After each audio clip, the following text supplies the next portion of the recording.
What's going on, everybody? It's Rick from Gardening with Barchuckin. Last year I tried to plant tomatoes out in front of my grandparents' house in their flower bed, and I had an epic fail. Deers came, ate it all up. But I got a plan this year. Let's hop in and I'll show you what I'm doing. So where I planted last year was right in here, and they have an embankment out back. The deer came right up and ate the tomatoes.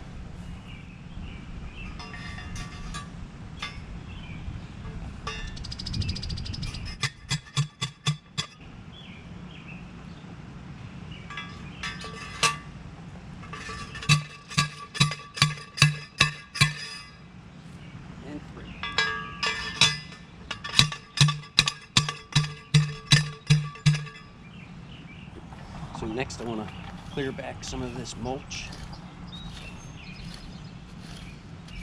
You never want to plant into the mulch. You always want to plant into the soil.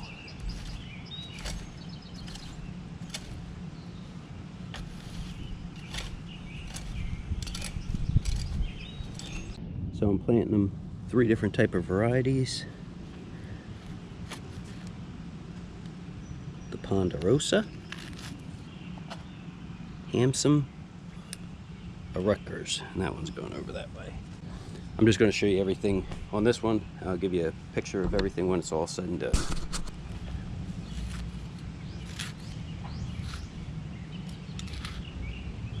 So I dig a nice long hole.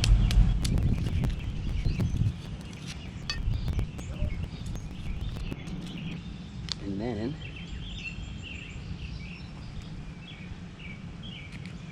I give her, I might keep that one, I don't know, we'll find out here in a second. So.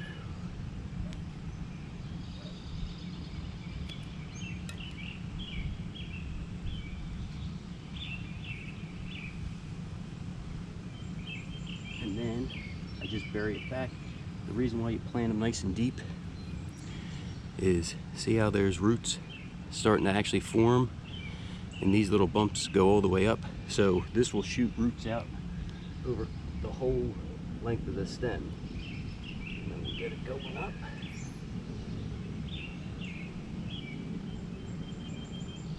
A couple of bigger pieces back here.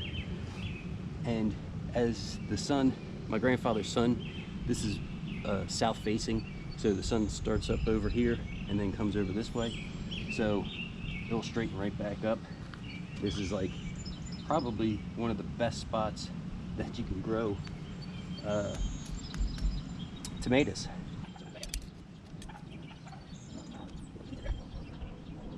I don't know if you can see, I put a little leaf. That's the angle that I have the roots on, or the stem, and the roots are back this way, but I don't want to poke it with the cage. So I put that there just so I can see, have a line to know where it is.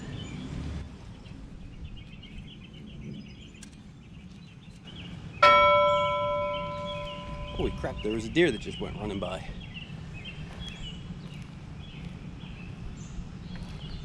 Not today, pal, not today. So now I'm going to water it in. I'll get this leaf out of the way.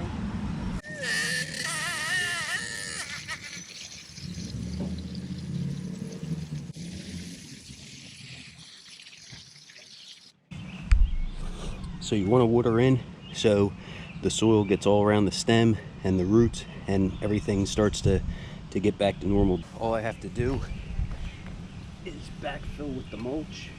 I'm going to stay away from the stem for right now.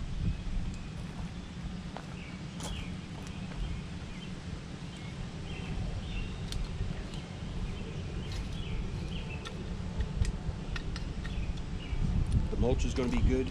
It'll help to hold and retain some of that moisture. And I will give it another quick drink because it's 86 today, and we're going to be in the mid to upper 80s and low 90s for the next couple days.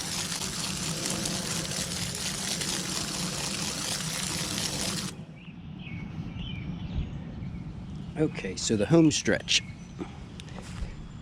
What I'm doing is I'm wrapping down at the bottom right now with this 2-foot high chicken wire. I'm securing it with the little dollar store twist ties for now. There's also a couple sharper ends. I'm trying to keep that on the back side so that my grandfather or aunt and uncle, if they come over, nobody's getting poked with this stuff.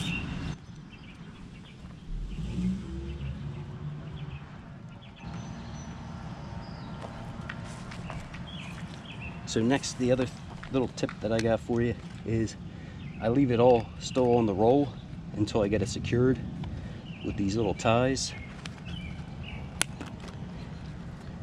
And then that helps to actually keep everything right there.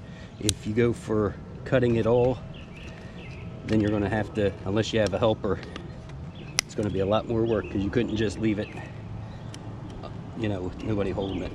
What I even try to do is I'm securing it to the actual cage also that, the T-post is supporting.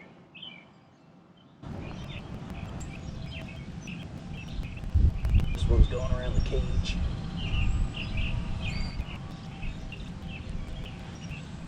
Once that's all put together, I take my little aviation snips and I just cut right where they're twisted together. A, that gives me a nice straight edge. B, it keeps the wire from unraveling.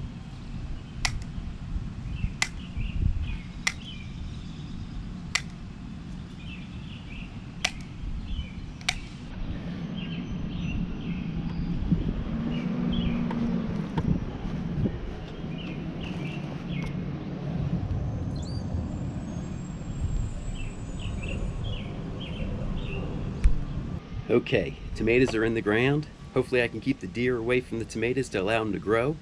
Hopefully no epic fail this year. Don't forget to subscribe down below so I can keep you up to date on the progress of his tomato plants.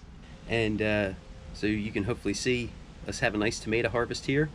I'm really excited to see how these tomato plants do for my grandfather this year.